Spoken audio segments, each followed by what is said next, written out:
ब्रह्मा, विष्णु, महेश, जय मां पराशक्ति।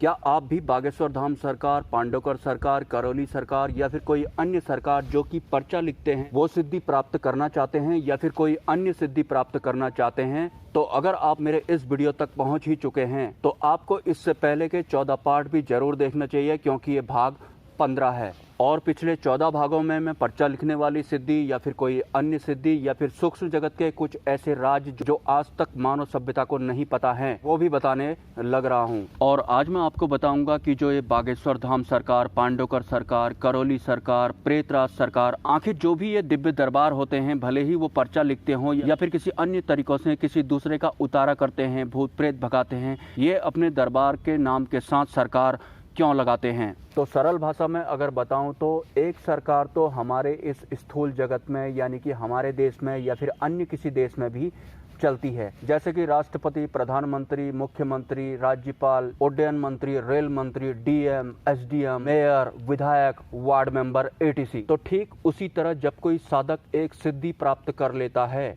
तो इसका बिल्कुल भी ये मतलब नहीं होता कि जब वो साधक किसी इंसान का भूत प्रेत भगा रहा होता है तो सिर्फ एक ही सिद्धि वहां पर काम करती है। एक सिद्धि के असंख्य दूत गण भी उस साधक के समक्ष होते हैं और कुछ भूत प्रेत जिन्न जो होते हैं बहुत ज्यादा पावरफुल होते हैं, तो कभी कभी एक दूत की जगह में 4-4 दूत या गण लगाने पड़ते हैं तो ही पावरफुल भूत प्रेत जिन्नों को भगाया जाता है या फिर हटाया जाता है। जो सिद्धियों के दूत गण होते हैं, इन गणों के भी पदों के नाम होते हैं जो कि बहुत ज्यादा पौराणिक नाम होते हैं।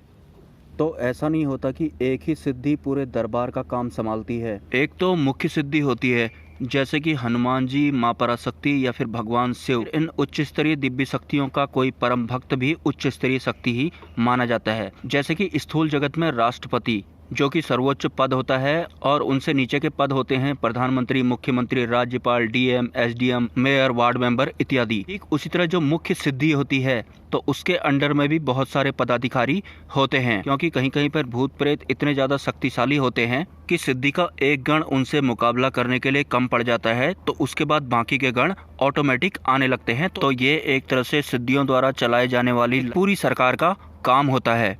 सो बनाते हैं एक और पार्ट, ब्रह्मा, विष्णु, महेश एंड जय मां पराशक्ति।